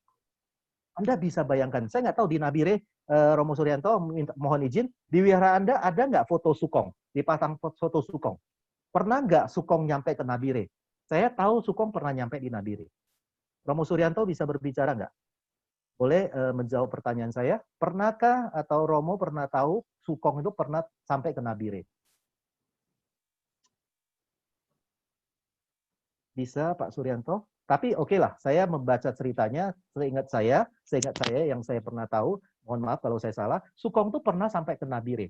Anda bayangkan saat ini saja, dengan teknologi yang sangat canggih dan pesawat jet yang sangat bagus, kita ke Nabire itu mungkin minimal harus sampai ke Biak atau sampai ke Jayapura, kita perlu waktu 7 jam, 7 sampai 8 jam, baru kita bisa tiba ke apa itu namanya, Jayapura. Ya, dari Jayapura kan harus terbang lagi ke Nabire. Kalau saya tidak salah ya, harus terbang lagi ke Nabire. Ya, kita itu perlu waktu habis kurang lebih waktu 10 jam. Anda pernah bayangkan nggak, Sukong tuh gimana caranya bisa sampai ke Nabire? Ada seorang biku di luar Budayana, di luar Sagin, pernah bercerita kepada saya, ya, kepada Romo Sunda juga bercerita, dia bilang, saya kemarin waktu gempa Lombok ini, saya datang loh ke wihara di atas gunung. Ya, di Lombok di atas gunung, saya lupa lah daerah nama. Dia bilang, gila ada foto Sukong di sana. Dia bilang, gimana Sukong caranya bisa nyampe kemari ya? Tahun 80 sekian.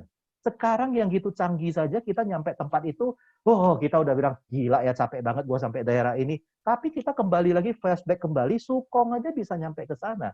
Jadi itu sebagai seorang teladan. Makanya saya mengatakan Asin Jinara kita, ya Sukong, ya, yang sering kita panggil dengan Sukong, ya suka mengatakan I am a servant of Buddha. Saya selalu ingat kata-kata itu. I am a servant of Buddha. Saya adalah seorang pelayan Buddha. Sukong sudah memberikan kita itu contoh dan teladan yang sangat baik. Jadi sebaiknya kita selaku ngaku murid Sukong mewarisi warisan yang tidak terlihat, katakanlah yang terlihat kan wihara kan gitu ya, yang tidak terlihat seperti values, nilai-nilai budayana ini, kita bisa benar-benar menjadi pewaris yang layak dan kita bisa meneladani apa yang Sukong lakukan.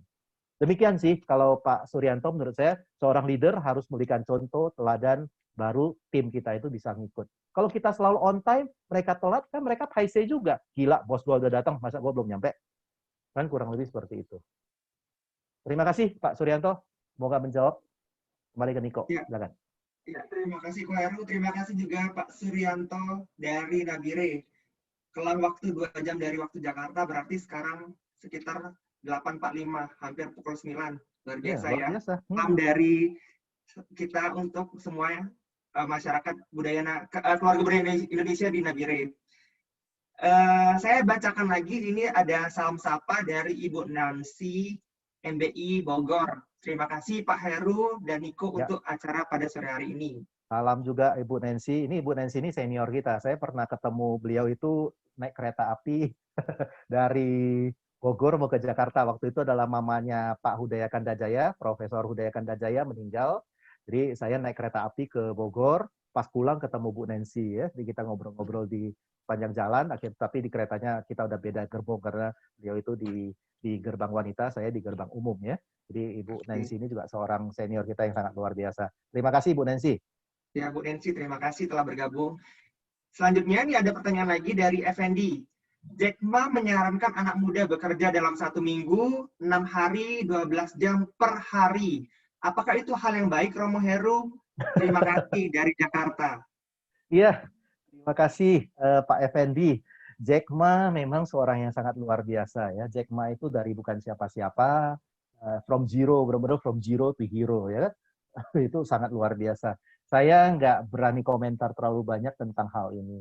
Tapi benar budaya seperti ini sudah dilakukan di Tiongkok. Kalau kita perhatikan ya, tahun 1980 saya lupa Pak Habibie ini pernah mengatakan hal seperti ini pasti tahun, kalau nggak salah beliau itu jadi wapres, dia mengatakan begini, saya waktu dia jadi wapres, saya lihat dari sisi manapun, Tiongkok ini dimanapun 10 tahun lagi juga tidak bisa menyaingi Indonesia pada saat itu pertama kali dia menjabat.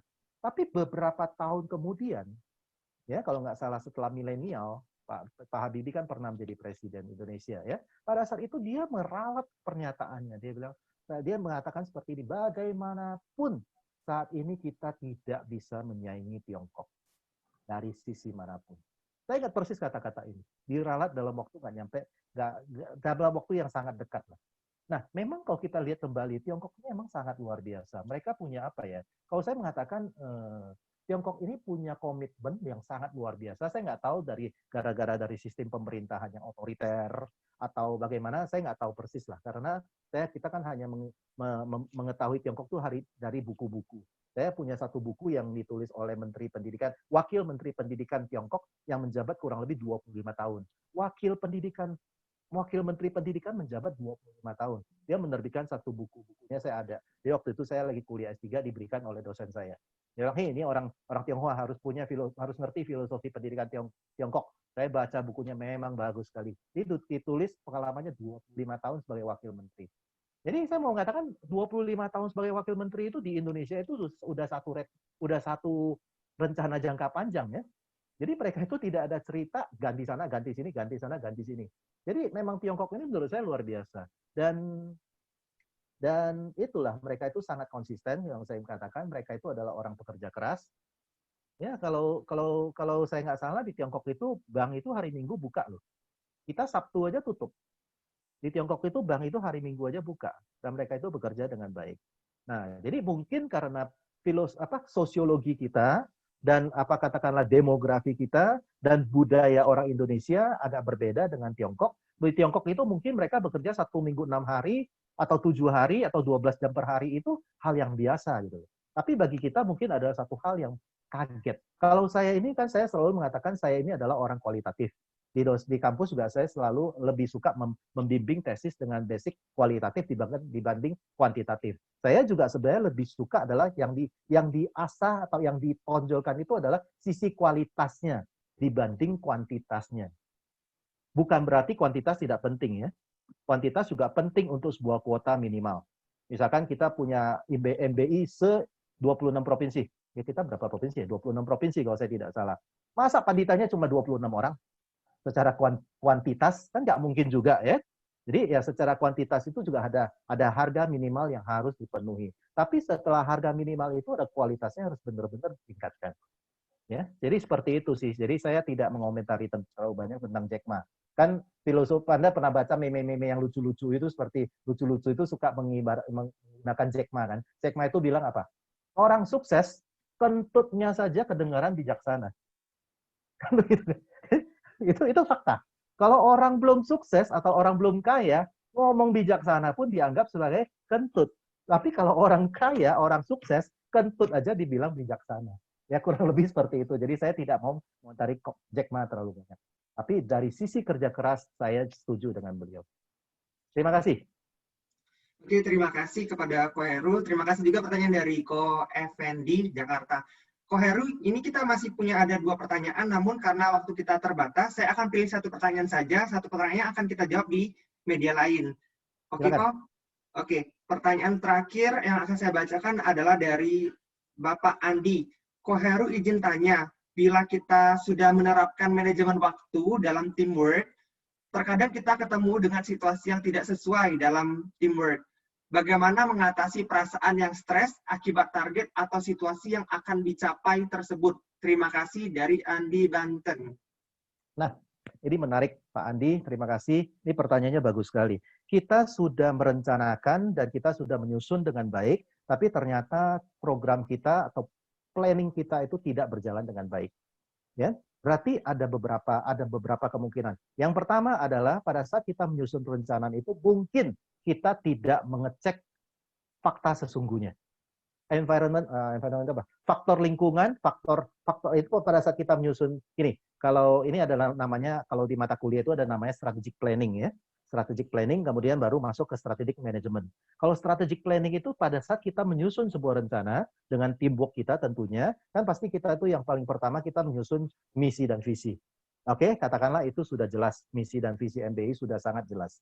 Ya, akhirnya adalah transformasi sosial dan transformasi pribadi dan transformasi sosial. Itu sudah jelas. Tapi kalau kita kecilkan lagi, tadi yang Pak Andi katakan, kita sudah katakanlah kita ada satu program yang mau kita lakukan, berarti pada saat kita menyusun perencanaan itu kita kurang melibatkan atau kita kurang memahami lingkungan sekitar, faktor-faktor yang berhubungan atau stakeholder yang harus kita berhubungan dengan stakeholder itu. Kan banyak hal, misalkan kita contoh konkretnya bagaimana ya, kita sudah berusaha menyusun program tapi kita tidak tahu ada masalah. Gini aja deh, stakeholder yang paling penting itu katakanlah adalah pemerintah. Ya, misalkan pada saat COVID seperti ini, kita menyusun program yang sangat baik, tapi kita tidak sadar bahwa ada peraturan pemerintah atau kita tidak tahu ada peraturan, misalnya ya, ada peraturan pemerintah yang melarang berkumpul lebih dari sekian orang. Ya, kita susun program nih dengan baik. Nanti ada asernya, terus ada penerima tamunya, nanti ini menerima, terus kemudian mengoper ke yang ini, kemudian A mengoper ke B kemudian baru mempersilakan duduk. Kalau yang VIP, protokolernya seperti ini. Tapi kita lupa ada satu, atau kita tidak tahu ada satu, katakanlah protokol yang dicanangkan oleh pemerintah bahwa hal itu masih dilarang. Otomatis program kita itu gagal, kan? Nah, jadi itu satu. Yang kedua itu adalah kemungkinan ketika kita menyusun, ya tadi yang saya katakan SMART tadi ya, specific, measurable, achievable, recent, dan time frame, ketika kita menyusun itu kita tidak menyesuaikan dengan waktunya. Contoh aja lah, saya kan seharusnya punya program ke India untuk Oktober akhir ini. Bawa rombongan termasuk MBI Banten nih, rombongan salah satunya MBI Banten untuk ke India. Ya, ke India. Akhirnya beberapa minggu yang lalu saya sampaikan kepada pemimpinnya, Ibu Ketua, Ibu Jumarni, Ibu Pandita, Upasika Pandita, Bu, kita undur sampai Oktober 2021. Loh, kenapa lama sekali? Iya, karena kita belum tahu apa yang akan terjadi pada saat Februari atau April. Saya sih gampang aja, misalkan saya bilang, kita planning, kita bikin dengan keyakinan yang baik, Februari COVID sudah selesai. Ya, kalau belum selesai kan repot. Ya udah, akhirnya kita mengatakan program ini kita undur sampai ke Oktober 2021 dengan harapan 1 tahun kemudian COVID ini selesai. Jadi seperti itu. Jadi masalah waktu. Yang ketiga ini adalah ya benar-benar harus diakui program kita itu jelek. Harus benar-benar dievaluasi total. Ya, itu aja sih Niko. Terima kasih. Oke, thank you Ko Heru. Bapak Ibu, Romo Pandita dan rekan-rekan sekalian, ini ada satu pertanyaan terakhir, tapi karena waktunya tidak cukup, nanti akan saya eskalasi ke panitia, apakah bisa dijawab di media lain. Bapak Ibu, sekarang tibalah di akhir acara kita daring ini. Terima kasih Ko Heru sekali lagi atas sharingnya tentang manajemen waktu ini, luar biasa sekali. Jadi kita punya suatu perasaan awareness terhadap manajemen waktu, kalau manajemen waktu itu benar-benar penting dalam kehidupan kita. Ya, karena waktu juga tidak memungkinkan lagi, kita akan segera masuk ke acara selanjutnya. Kita buka dengan Wandana, dan mari kita tutup sesi daring pada hari ini dengan kembali mengucapkan penghormatan dan puja penutup. Ibu Bapak, kami mohon kesediaannya untuk memberikan sikap hormat Anjali. Mari kita bersama-sama mengucapkan Wandana. Namo Sang Hyang Adi Budaya. Namo Sang Hyang Adi Budaya. Namo Sang Hyang Adi Budaya. Namo Tassa Bhagavato Arahato Sama Sambuddhassa. Namo Tassa Bhagavato Arahato Sama Sambuddhassa. Namo Tassa Bhagavato Arahato Sama Sambuddhassa. Namo Sarve Bodhisattvaya Mahasattvaya. Namo Sarve Bodhisattvaya Mahasattvaya. Namo Sarve Bodhisattvaya Mahasattvaya. Aspirasi pelimpahan jasa. Semoga jasa-jasa kebajikan yang dapat dikumpulkan dari kegiatan ini dapat melimpah kepada para leluhur dan sebagai parami bagi pencapaian kebudayaan. Sadu, sadu, sadu. Ya Bapak Ibu, demikian rangkaian acara daring kita pada hari ini. Terima kasih lagi saya ucapkan kepada Ko Heru selaku narasumber dan Bapak Ibu Romo Pandita dari Sabang sampai Merauke yang telah ikut sesi ini dengan tema manajemen waktu. Semoga bermanfaat. Dan sedikit info dari panitia. Pembicara besok untuk daring sesi selanjutnya adalah Ibu Haris Sutanto. Bapak. Oh, Bapak. Oh, sorry. Sorry, Ya, soalnya ada dua. Oh, ada dua. Oh ya, sorry. Saya ngeliat foto Ibu, foto aja. Mohon maaf. No problem. Bapak Haris Sutanto, pengusaha life coaching, motivator, anggota lembaga PSDM, dan pembicara kedua, nah ini baru benar Ibu karena ada fotonya. Ibu Metasuri Cipradi, profil lengkapnya ada di screen Ibu Bapak. Semoga besok Ibu Bapak juga menyempatkan ikut hadir di acara daring yang diselenggarakan oleh PPMBI Pusat. Saya Niko Setiawan mengucapkan terima kasih atas kesempatannya. Kita punya 2 menit lagi karena katanya jam 7 tepat akan digunakan oleh Sekber. Jadi karena kita hari ini belajar manajemen waktu, sebaiknya kita juga mengakhirkan dengan yang tepat. Oke, thank you. Terima kasih banyak, Niko. Terima kasih semuanya. Bapak, mohon izin, saya baru berhasil capture halaman pertama nih, halaman berikutnya belum ya. Jadi, ya Ibu Bapak mohon bantuan untuk tidak chat dulu sebentar, tahan, supaya nanti tidak muncul. Ya, tolong mohon bantuannya. Halaman pertama ini sudah semua, saya print screen, terima kasih. Halaman kedua, sebentar ya Ibu Bapak. Iya, halaman kedua, Pak Suryanto belum mulai. Majelis Budaya Indonesia agak gelap ini. Spotlight-nya di-cancel aja dulu ya. Cancel spotlight. Oke, halaman 2, Pak Nabire, makasih. Nih sesinya Ko Heru nih, semua rajin buka video nih Ko Heru. Luar biasa nih sharingnya hari ini. Thank you. Ya, halaman 3, Ibu Wetik, Pak Setiawan, Puji, Melwanda, Ibu Windriati Jabar, Pak Hadion Wijono, Penny Metasari, Bu Sofi. Oke. Iya. Jadi Ibu Bapak, besok itu kita ada giveaway ya Ibu Bapak ya. Jadi akan di-sharekan linknya besok di sesi terakhir. Kita ada giveaway.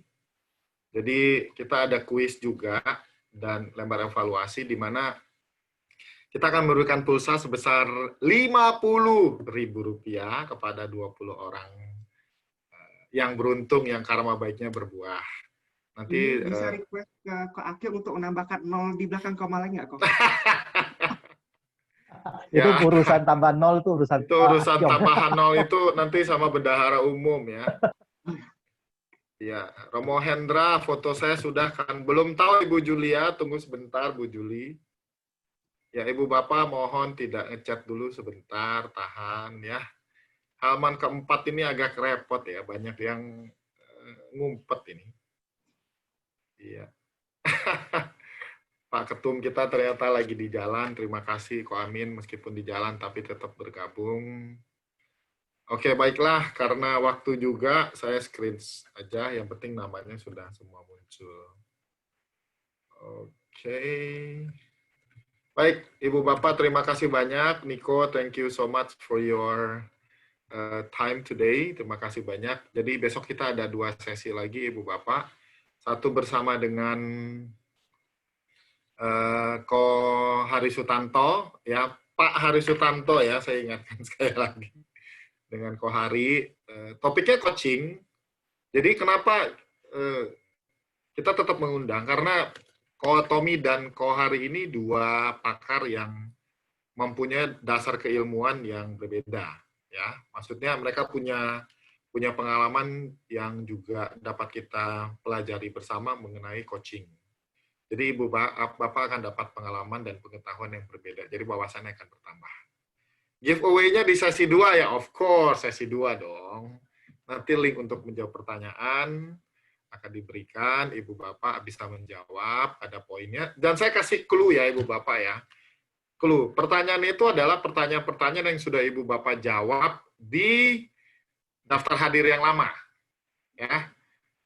Jadi itu, saya bikin training itu nggak mau yang bikin ngejelimet, susah banget sih jawabnya, enggak. Yang gampang aja. Untuk Ko Heru juga sudah ada 2 pertanyaan yang gampang sekali. Ya. Baik, Ibu Bapak, terima kasih. Ko Heru, terima kasih. Niko, terima kasih. Ibu Bapak semua, terima kasih. Selamat malam. Namo Sang Adi Budaya, Namo Budaya.